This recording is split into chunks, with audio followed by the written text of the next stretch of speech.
Hi guys, this is Sharon from Station, and you're listening to Sonic Perspective. Enjoy.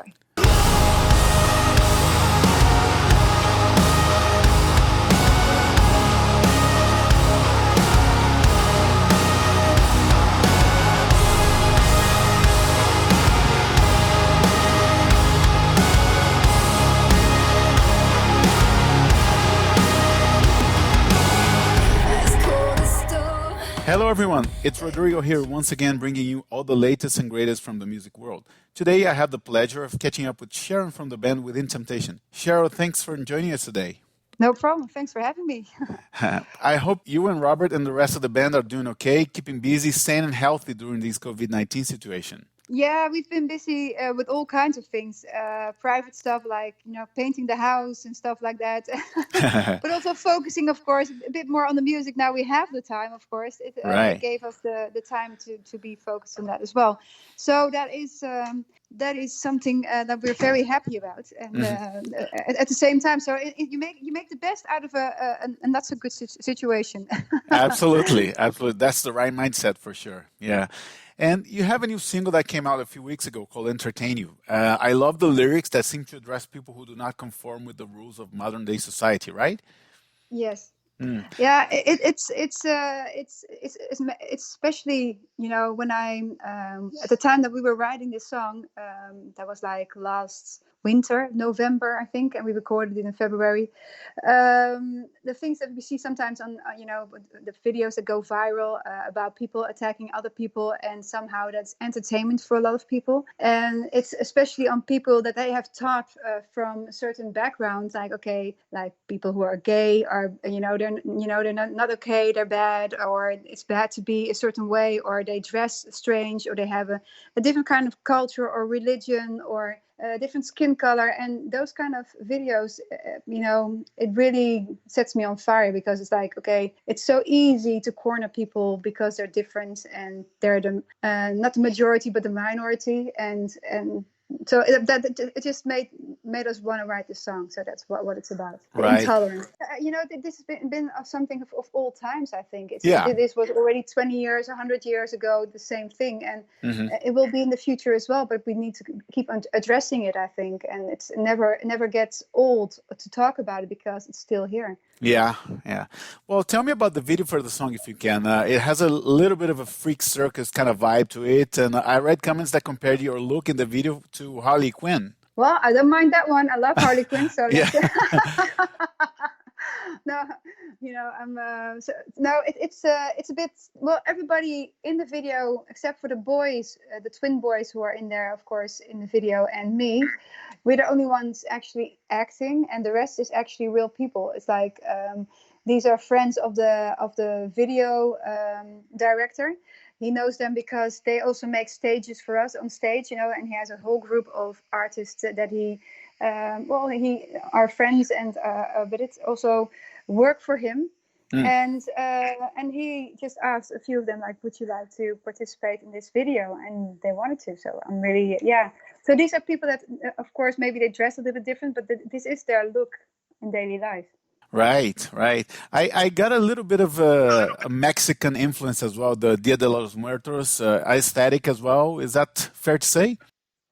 No, it's more just a skull. It's just a deaf skull, not Oh, especially that particular one, because otherwise I would have made it much more beautiful, of course, with all the flowers and all the yeah. more colorful. No, it's still a beautiful video for sure.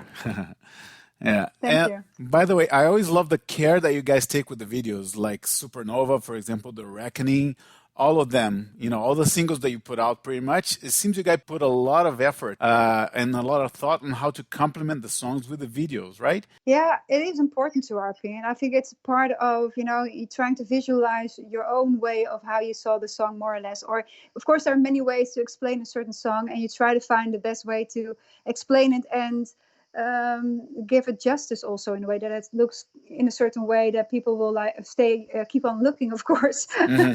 And there's a lot of times there's a message behind it, and sometimes it's not. It's just sometimes just artistic, but Yeah.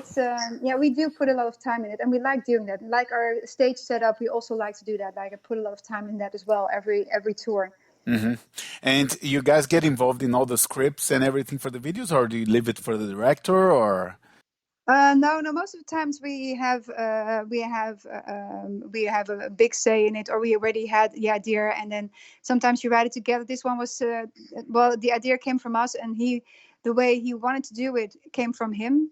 So Hmm. the people who asked and everything, and how to do it, we talked to him about, like, okay, we want to put this in a video, and this is the story, and can you make it work? And he was looking for all the people around it to be playing in the video. Hmm.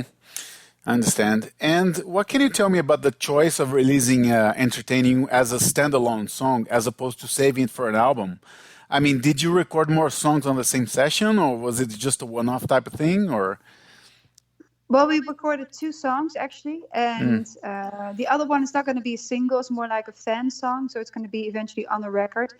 someday, because I don't know when it's going to be released. The whole album that eventually will be an album, for of Hmm. course, but at this moment it's just a one-off, and we're gonna try to release one or two more this year, and next year we're going to do more or less the same, and until there comes out an album will come out, and also when we know a little bit more about when there will be a new tour also, Yeah. of course, because that's important as well, and we have no clue yet at this moment. I know, I know. I think it seems to be the case with everybody that I speak with. There's like zero certainty of anything at this point, right? And I think musically, Entertaining follows the path that you kind of hinted at with Hydra and materialized in full on Resist, which is to bring more Yeah. modern elements on the band's sound, right? Yeah, totally. Yeah, and Yeah. also being more about, lyric wise, also more about the world we're living in now. And in the past, it was more like about history and, William Wallace and the Second World War. Getting inspiration from that. Nowadays, the last album was especially more about now and the future. Hmm. And what would you say that motivated that change? Is it like an internal drive to change? Is it like the market around you asking for this? And do you find that the majority of the fan base has embraced your change? Well, I think for me personally, between the previous album and Resist, there was like 5 years almost, and it was Hmm. because the fact I had a bit of a difficult time behind after Hydra, and the thing was that we've been touring a lot, and really to need to reload myself, and also think of which direction to go with indentation, because my whole adult life I have been in with indentation, and I've never done anything else, and it's been one crazy ride, and I loved it from beginning to end. But still, I also made some choices that that affected me eventually later on, and I had to deal with that in that period between those two albums. And so I did a solo project, and I learned a lot from that solo project. It was called My Indigo, and it was totally different kind of music, totally not with invitation like. But I also, got back to what I wanted to say with music again, and I wanted to stay close to my emotions. And I think that was something I took with me with Resist, and also a lot of new elements that I used for My Indigo were also used. Not really that we used the same sounds and everything, but more realized that we needed more updated sounds, a different kind of production also for with invitation to sound more 2020, and that's what we wanted. We wanted to sound like a band. How would you like to sound as a band when you would start in this year, and instead of sounding like a little bit, stuck in the past. And so we felt like I really want to change that at least. And eventually I started also because if you stay close to your emotion, it's more realizing also there's a lot of things happening in this world that I'm not happy about, and there's so much to write about. And I think, not especially, I don't want to project that on the fans or anything, that they have to feel the same way or think the same way. It's more like I need to express my emotion and get rid of that, and whatever anyone else does with it, it's their decision. And of course, especially the directness of lyrics and how we present our image now, which is also a little bit more modern, and less symphonic, maybe in a way. I think a part of our back well, the fan base was really surprised about that, but it was for us a necessary change. We've been almost here for almost more than 20 years, so it's logical that you need to change at a certain point, also because if you want to be true to yourself, that is eventually for us the best way to to still go on with music, of course. To evolve, right? Yeah, exactly. Yeah, and you did touch on it. I had a question about it later down the track, but I'll ask it now. You did a very different kind of project with My Indigo, very personal, very cathartic in a way. Is there a chance of a sequel to that album, or was it just a one-off type of thing? For me, it was more like a time to reflect a lot, and I put it all in those songs. At this moment, I'm really more inspired by what's happening in the world. So, With Invitation has more my attention. But if I needed to do it, and there's a little bit more time for it as well, because we're now full on a new album for With Invitation, I'm going to do it, of course, and I would love to do it because I really enjoy doing that, and it really helped me to get further with music also. I see. And what do you think, or what do you have to say for the fan base or for people that make comments like, it's not the band that we used to know anymore? Do you feel concerned or reassured that you did the right thing? I guess a mixture of both, right? Yeah.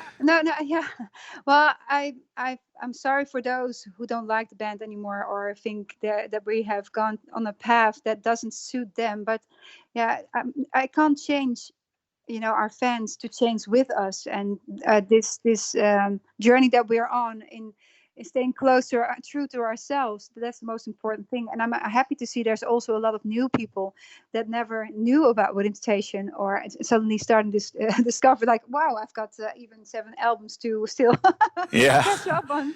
And it's people come and go with every album because we always have embraced change, but maybe the last album a little bit more than before. And I'm sorry for them, but there's so many great bands still in typically that kind of symphonic metal. I think they've got a lot of choices still. Yeah, for sure.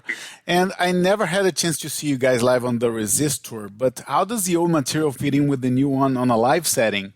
Somehow it does fit because it's maybe you have to make certain choices in balance in set list, of course, but I think they really do fit together. So there are a lot of videos on the internet, but for me it's difficult to explain, but you have to see it probably and experience it yourself. Yeah. to believe that I'm talking the truth, of course, but it's for us it did work eventually. So and we played songs of every album. Oh, okay. Yeah, I'll check it out for sure. Yeah, as soon as we finish. And I think Entertainment came right at the time when the tour with you guys and the Evanescence had to be canceled after it sold an impressive 150,000 tickets in 8 countries, right? Yes. I understand it's still uncertain whether or not the tour is going to happen, but I mean, just seeing the reaction and the ticket sales must have been amazing for the band. Yeah, well, the thing is that the tour is going to happen, whatever, because whatever happens, eventually, even if it's 2025, I don't know. No, it's I met Amy, like, I think, was it like, I think almost 2 years, so 1.5 years ago for the first time. They were playing in Amsterdam and they invited us to come over. And so we just watched the show. She was there with the orchestra, and afterwards we went backstage to say hello. And we had never met before. I've seen her on download once play, but then it was such a crazy time. We both had a lot of interviews and stuff like that, so I never got a chance to say hi earlier. And anyway, we met and we had a very beautiful conversation. So we had it like this click. It was like, wow, this is normally you chit chat a little bit about nothing important, and with us it was like, okay, apparently something. Maybe it was the wine, I don't know. but within 5 minutes, we were talking, about the things that matter in life, and how our music had evolved, and how we as people, things happening in your life, and of course we have a similar kind of life. So we have a lot of comparisons, and it was really a beautiful conversation. So when I left there, I was really like, wow, this really gave me goosebumps, and because I didn't know what to expect, but I didn't expect this, at least, because it's not always easy to get on a certain level with someone. And so this tour is going to happen eventually, and I'm happy that everybody's so excited about it. And will be hopefully still excited when we do go on tour. Yeah. hopefully, hopefully it won't take that long. So the tour is scheduled now for September. If it's not going to happen September, we're looking for next year September. So Okay. I hope that by then there will be something that we can have to protect ourselves. Yeah. And what is the dialogue with promoters at the moment, if at all? And what kind of perspective do you see for the music business going forward? I mean, well, there's no going forward if there's no vaccine or a medicine. I think if that's there, then we can go back to the old, because then, pretty much actually. And I think festivals will be fine eventually, because they say it doesn't spread outside as much. Because you need to have good ventilation. So when outdoors events will happen, and indoor events, you need the vaccine or a medication. So yeah, I don't think anything will happen until that happens. So and I don't see anything really change, like playing for just 100 people. If the venues that we are playing in, they're huge, so you can't go back to 100 people. That doesn't make sense. Yeah. Well, I think that live streaming and the internet will obviously have a more prominent role now, even more than before, right? Well, I must say, personally, I'm pretty bored with playing acoustic again and again and again. And it's nice, but I like those roaring guitars, and I want to have it, the real thing. And I want to have the audience. I want to have the energetic, interaction, and that's what I miss. And of course, it's nice, and it's really it has been helpful for everyone to have these kind of shows, I guess. But it's time. Hopefully, as soon as there's time, we can all hopefully be together in one venue again. Yeah, that's the real thing, Yeah, I hope so as well. But I think as a consequence of the digital downloading and now this COVID thing, one thing that will happen is that bands will invest a lot more on content to be experienced in different ways, like what you did with Unforgiving, for example, which had the concept album and then a few short films, right? Yeah, totally. Yeah. I must say that I think content is always important, because it really, you need to have, if you have that, that's very important for a band, I think. And of course, there's more than enough time now to develop all kinds of stuff online, and that is very cool, I think. Self-made home videos. You have now also which was, by the way, something different. That is they started, some bands here in the Netherlands started a drive-by concert. So you can go to different places where different bands play, and you buy a ticket, and you drive from one place to the other, and you sit in your car and you listen to the band, which is pretty cool. And I think, that was pretty original. So there are some things that people are cooking, they're thinking of, and they're becoming very experimental and with cool ideas. Yeah, I think these new challenges bring new ideas for sure. So I'm looking forward to what's going to happen in the future. Speaking again of the tour with Evanescence, I don't know if you could review anything that was planned for those shows, but it's safe to say that you and Amy would eventually sing a song together on stage, or not? Well, the thing is that what we decided on together is like to keep it spontaneous. So if we feel like it, we do it. And if we don't feel like it for whatever reason at that day, we don't do it. So it might happen, it might not happen. So that's the surprise element will always be there. Okay. All right. It's more like just go with the flow. The most important thing is, of course, to have fun on stage with your own band, and afterwards together. And of course, for the fans, it should be one big experience all together. And if we feel like joining each other on stage, it should will come spontaneously or not, and we'll see. Okay. And I like how you guys are not shy in inviting other singers to collaborate. I mean, that has become almost like a thing for Within Temptation in the recent releases, right? Yeah, we've did a lot of featurings. But we're happy about it, because they all brought something beautiful or special or very cool to the table. So they all have their own talents and charisma. So that's pretty cool, of course. Yeah, nice contrast with your voice as well, for sure. Yeah, exactly. Especially now that Robert isn't singing anymore, and of course we have the guitarists that sometimes sing along. But it's still a real singer is of course very different. Yeah. And we spoke about the care with the music videos, and of course the same dedication goes for the stage setup, like you mentioned.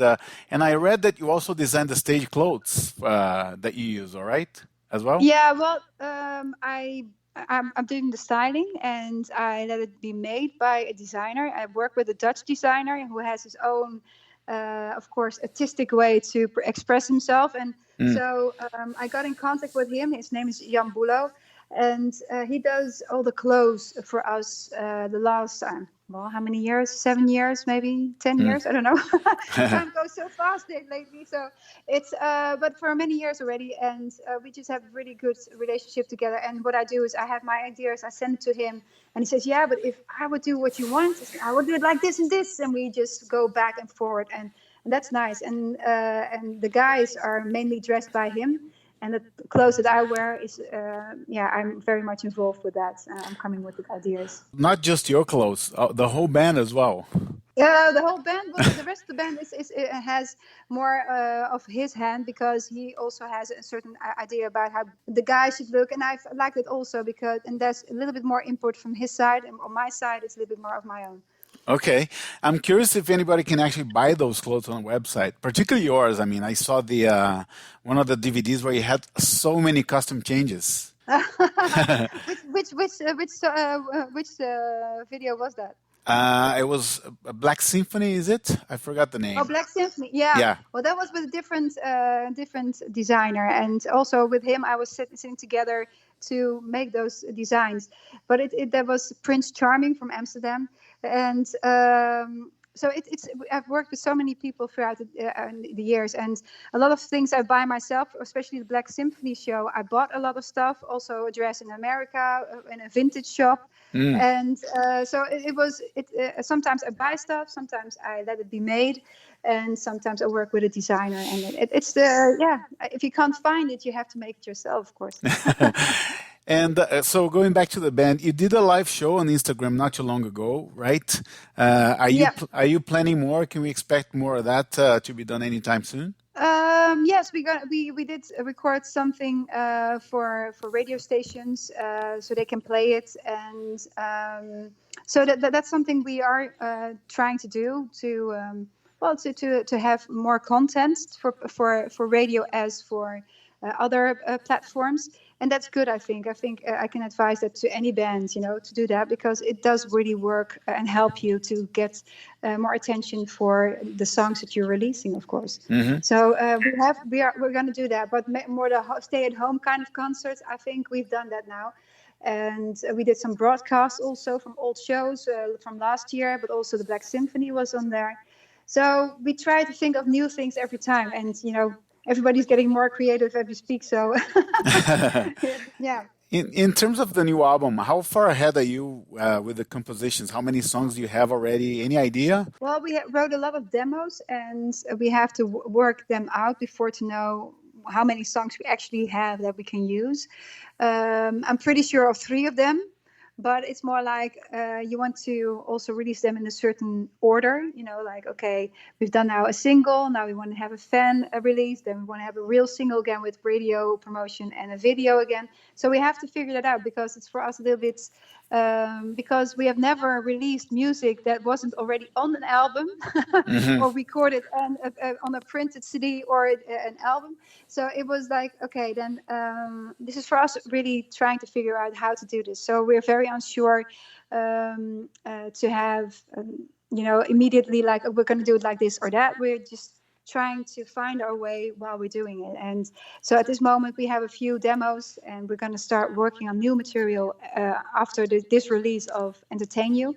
And after that, we'll see. Hopefully, the inspiration will be there. Hopefully, yeah.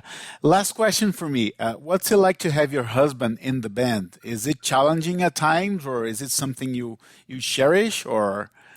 Well, it has 2 sides to a coin, of course. Like the reason that he's not in the band on stage anymore is the fact that we broke up like almost 10 years ago, 12 years ago, because it wasn't working for us. And mm-hmm. because the fact that you are together from the moment that you get out of bed and you go to bed again, and everything has been said and we both were there. Yeah. So if you don't have anything to tell each other at the end of the day, because you did more or less the same kind of thing, that doesn't really work for your relationship, at least not for us. Yeah. And even with music writing, we only did the 2 first albums together. So now It was Enter, The Dance, and Mother Earth. We did together, and afterwards we never wrote together again in the same room at the same time. So it was like, okay, I have an idea, or he has an idea, or the keyboard player, someone else has an idea, and it gets to one of us, and we just start working. With when he says, "I have written a song, can you look at it?" Okay, and then I look at it, but we don't do it in the same room. Not even the lyrics we do in the same room. It's like I'm sending him an email, and he sends me an email. Wow! Just not to get into an argument about something, because somehow you're more direct to your partner than to someone else in the band or a producer or whatever. So this is for us the best way to make music is we do work together, but from a distance. I understand. Well, I'm glad you guys found a way to make it work. Yeah. Me too. Yeah. Oh, well, Sharon, it was a pleasure speaking with you. Likewise. I hope I can hear a lot more about Within Temptation soon enough, be it live streaming, new songs, or even a tour. Fingers crossed. Thank you very much. Yeah, I hope so too. I'm with you. Thank you. Take care. Okay. Thank you. Take care. Bye-bye. Thanks. Bye. Okay, everyone, thank you for listening, and I hope you enjoyed this chat with Sharon from Within Temptation. Don't forget that it's also available on iTunes, Stitcher, Google Podcast, and iHeartRadio. If you can, please follow us on Facebook and Twitter, and subscribe to our YouTube channel. We're going to finish now with the band's new single, Entertain You. Take care, stay safe, and see you next time.